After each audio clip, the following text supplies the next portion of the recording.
지방선거가 치러지던 1991년 3월 26일. 이날은 아이들에겐 모처럼 반가운 휴일이었습니다. 대구 와룡산 근처에 살던 5명의 소년들은 보룡용 알을 줍겠다며 이른 아침부터 집을 나섰습니다. 깡통과 막대기를 챙겨 산으로 올라가던 아이들은 해맑고 개구진 표정이었습니다. 그러나 해가 지도록 아이들은 집으로 돌아오지 못했습니다. 부모님의 애타는 마음과 달리 경찰은 기다리면 아이들이 곧 돌아올 거란 말만 반복했고 집단 가출로 방향을 잡은 수사는 진전이 없었습니다.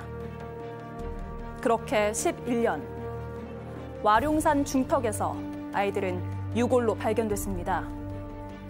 사건이 발생한 지 30년이 넘었지만 아이들의 사망 원인은 미제로 남았습니다. 오늘 사건 연구소는 끝나지 않은 이야기, 개구리 소년 사건을 짚어봅니다.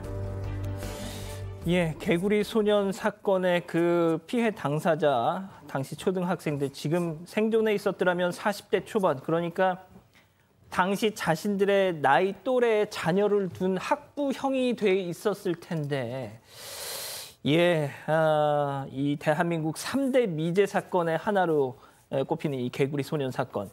일단 뭐 많이들 알고 계시겠지만 이 기자가 다시 한번 좀 정리를 해주시죠. 네, 1991년 3월 26일은 지방선거가 있었던 날이었습니다. 대구 성서초등학교에 다니는 학생 5명이 실종이 된 건데요. 아이들의 나이는 9살부터 13살까지 다양했습니다. 사건 초기에는 경찰이 집단 가출 사건으로 판단을 했었고요. 그래서 대구 시내에 있는 오락실과 만화방을 중심으로 수색을 했습니다. 이렇게 판단한 이유는 실종 당일 오후에 이들이 산에서 내려오는 걸 봤다, 이런 목격자들의 제보가 있었기 때문인데요. 별다른 진전 없이 시간이 흘렀는데 11년 6개월 만인 2002년 9월에 와룡산 중턱에서 유골이 발견됐습니다. 유골 상태를 분석하는 등 여러 조사가 이후에도 이뤄졌지만 여전히 범인이나 사망 이유를 밝혀내진 못했습니다. 예. 최근 그런데 말이죠. 저희가 이 얘기를 다시 한 이유가 있습니다. 다시 논란이 된 이유가 있었죠. 네, 최근에 한 2차례 논란이 됐는데 처음에 논란이 됐던 게 지난 3월에 당시에 현장을 취재했던 취재 기자가 사건을 되짚는 책을 쓴 겁니다. 그런데 그 책에서 뜻밖에도 자연사했을 가능성을 지금 주장을 한 겁니다. 예. 이 주장의 근거는 당시 수사를 책임졌던 대구경찰청 강력과장 총경이었는데요. 이 경찰의 주장을 주로 의견을 중심으로 다뤘는데 저체온증으로 인해서 사망했을 것 같다라는 게 책의 핵심 내용이거든요. 다만 이 책 내용이 알려지면서 유족들 경우에는 산이 그렇게 높은 산도 아니고 쉽게 집에 찾아올 수 있는 거리였는데 저체온증은 말이 안 된다라고 굉장히 크게 반발하고 있습니다. 자, 박 변호사님. 네. 저체온증으로 사망했다라는 건 자연사했다는 거잖아요. 그렇죠. 뭐 누가 죽인 게 아니고 자연적으로 이렇게 사망했을 것이다. 저체온증 당시 3월 달인데요. 3월 달에 그 대구 거기 이 산에 온도가 3도 정도가 됐다고 해요. 3.3도 최저 기온이었죠. 근데 산이기 때문에 느끼는 체온 그 온도는 더 낮았을 거라는 겁니다. 그래서 비가 또 내렸기 때문에 저체온증 가능성이 있는 거 아니냐라고 했고, 다만 문제는 체육복에 둘러싸여 있었는데 그 유골이, 예. 그럼 본인들이 그렇게 했을 가능성이 있느냐, 이 부분인데 뭐 추우니까 혹시나 그것을 이렇게 더 입은 게 아니냐라는 게 이 사람들 주장이고, 가장 중요한 게 범행 동기 자체가 없었다는 거예요. 예컨대 유괴를 했다든지 아니면 뭐 다른 게 있었다면 전화를 하거나 어떤 연락 같은 걸 했을 건데 전혀 전화도 없었고, 또 지금 부모들 같은 경우는 그런 전화 받거나 뭐 이런 것도 없었고 원한 관계도 전혀 없었기 때문에 범행 동기라든지 이런 게 없기 때문에 그렇다면 자연사에 가까운 게 아니냐라는 게 그 주장이었습니다. 그러니까 그 자연사를 주장했던 분이 당시 수사를 총괄했던 대구경찰청 강력과장 김영규 전 총경인데, 이분이 최근 출간된 책에서 이런 얘기를 한 겁니다. 당시 아이들이 그 사격장 부근이었나 봐요. 군 사격장 부근이었는데 여기서 탄피를 주워다가 이 용돈을 벌려는 생각에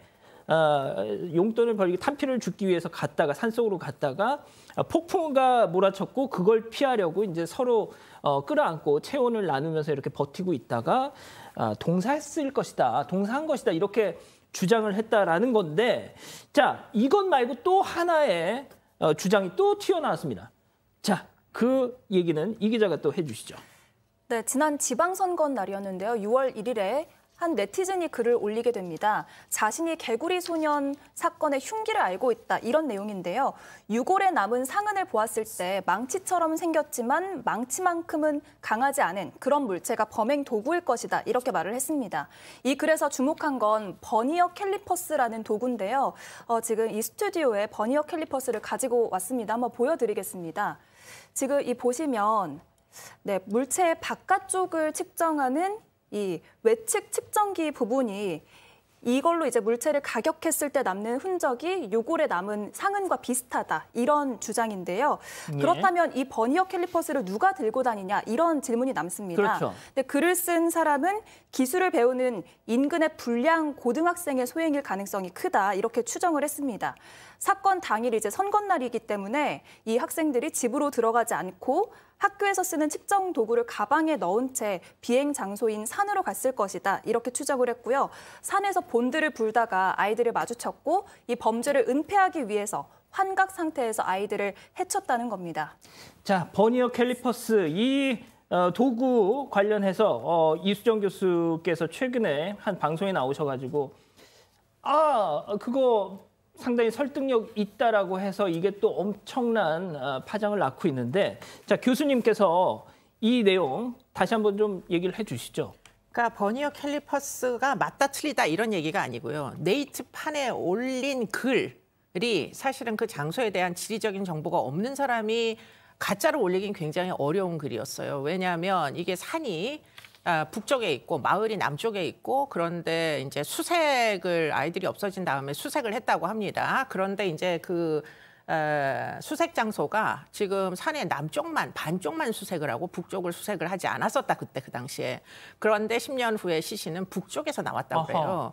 그런데 지금 이제 그 이후에 뭐 이 재수사가 된 적이 있었는데, 그때도 이제 지금 아까 잠깐 박지훈 변호사님 말씀하셨지만 지금 이 그러니까 옷이 체육복이 예. 매듭이 씌워져 있어요. 아이들이 이제 5명이 오도 가도 못하게 꽁꽁 이제 같이 있는 이런 시신으로 발견이 됐는데, 그래서 이 매듭이 우연히 옷이 흘러내려서 만들어질 수가 있느냐를 놓고도 굉장히 그 의문을 제기했던 것들이 있었습니다. 그러다 보니까 지금 이날 우연히도 이 아이들이 없어진 날도 지방선거 날이었고, 맞습니다. 글을 올린 날도 지방선거일이었어요. 아하. 그러다 보니까 이게 이제 올린 글이 이게 참 그 특이한 시점에 특이하게 올라왔구나 하는 생각들을 하게 되면서, 그러면서 이제 그 당시에 수사는 흉기 정도를 계속 이제 찾았던 거예요. 더군다나 부대가 있다 보니까 총기나 뭐 총기에 끼워서 쓰는 뭐 여러 가지 이제 도구들을 찾았는데, 문제는 그런 흉기에서는 지금 이 두개골에 남은 이 흔적이 나오지가 않는 겁니다. 예. 그래서 사실은 뭐 제대로 수사가 안 되던 와중에, 그러면 이번에 이제 등장한 도구는 이거는 이제 공업용 도구들이고요. 그 이후에도 뭐 꼭 버니어 캘리퍼스가 아니라 공업용 가위 등등 이제 여러 가지 가설들이 등장하게 되면서 이것이 저 흉기와 일치하느냐 여부를 놓고 지금 굉장히 심각하게 논의가 되고 있고요. 더군다나 지금 이 네이트판에 올린 글 중에 굉장히 흥미로운 지점은 아이들이 지금 6학년, 5학년, 4학년 뭐 이런 애들이잖아요. 매일 그 산에 올라갑니다. 학교 방과 후에 맨날 거기 가서 놀았다 그래요. 그러니까 거기서 길을 잃을 가능성이 없는데 5명이 옹기종기 모여서 뭐 두개골만 남은 상태에서 이제 뭐 발굴이 되는 이런 지경에 이를 수가 있겠느냐. 그 얘기는 5명이 그 장소에서 무슨 일이 벌어져서 결국에는 오도 가도 못하게 됐는데, 그러면 1명씩 사망할 가능성. 그게 이제 사실은 굉장히 설정하기가 어렵잖아요. 만일 그것이 타살이라면 범인은 1명인데 1명이 흉기를 이용해서 아이를 하나씩 순서대로 사망에 이르게 할 가능성. 이게 이제 과연 몇 % 있느냐. 구현이 거의 불가능합니다. 그런데 이 글에서 굉장히 흥미로운 지점은 1명이 아니다. 여러 명이다. 그리고는 그 여러 명이 뭐 맨정신이면은 그 여러 명이 또 이렇게 만들기도 어려워요. 초등학생들을. 그런데 이 글에서 이야기하는 것은 본드를 얘기를 합니다. 이 본드는 사실 그 당시에 청소년들이 꽤 많이, 요즘은 약물이 많지만 그 당시에는 환각제가 거의 대부분 본드나 가스를 썼어요. 그리고 본드나 가스를 쓸 때 혼자서 안 하고 여러 명이 같이 합니다. 그래서 결국에는 그러고 있던 와중에 초등학생들이 나타나자 지금 이제 어떤 어떤 환각 상태에서 일어난 일 아니냐 이러면서 이제 제기를 했는데요. 지금 두개골에 나타나 있는 저 이제 예리한 것에 찔리는 흔적들은 굉장히 설명이 안 됩니다. 합리적인 그 가격을 통해 가지고는. 그런데 이제 이 가설들이 상당히 완전히 뭐 말이 안 되는 얘기는 아닌 것 같다 이런 생각을 하게 만드는 대목이죠. 양 변호사님, 근데 유골 발견 당시에도 경북대 법의학팀이 타살로 보인다라고 그때 발표를 했었잖아요. 네, 자연사 가능성이 낮다라고 했어요. 왜냐하면 발견된 유골 5구 중에 3구에서 위력의 어떤 흔적이 발견이 됐고요. 그 중에 한 그 흔적에서는 두개골 하나에서 25군데나 외상이 발견돼서 지금 보이신 게 그 사진인데 그러면 그건 너무 이상하잖아요. 그러니까 디귿자 형태 저런 예리한 흉기에서 찍힌 것처럼 보이는 게 10여 곳 있었다라는 거거든요. 그래서 자연사 가능성은 저 때 이미 좀 가능성이 낮다라고 판단을 했었습니다. 자, 아까 들으신 것처럼 그 네이트판 그 사진 이미지 다시 한 번만 좀 올려주실래요? 예. 나는 개구리 소년 사건의 흉기를 알고 있다라는 제목의 저 글이었는데 지금은 삭제가 됐습니다. 지금은 삭제가 됐습니다. 논란이 커지자 삭제가 됐습니다. 자, 교수님. 아까 교수님도 잠깐 말씀하셨지만 이 개구리 소년 사건이 벌어진 아이들이 실종됐던 날이 1991년도 제1회 지방선거 날이었고 저 글이 올라온 게 6월 1일 최근 지방선거 8회 지방선거 날이었습니다. 자, 교수님께서 말씀을 하시기를 이게 지방선거 날만 되면 뭔가 그날의 악몽, 그날의 기억을 이렇게 기억에 몸서리치는 범인 혹은 그 범인을 목격한 사람의 글이 아니었을까 뭐 이런 말씀도 하신 걸 제가 어디서 잠깐 봤는데요. 그러니까 뭐 그럴 가설이 그런 가능성이 없지 않다 이런 얘기입니다. 그러니까 사실은 이 사건은 유가족이 남아 있잖아요. 이 유가족이 평생 이제 사시면서 마음에 아마도 내 아이들이 어떻게 사망하게 됐는지 왜 그리고는 어떻게를 계속 스스로 자문하면서 사시고 계실 겁니다. 그럼에 있어서 지금 이 정도로 뭐 자연사로 잊어도 된다라고 얘기를 해도 되는 건지 하는 데서 근본적인 의문이 있고요.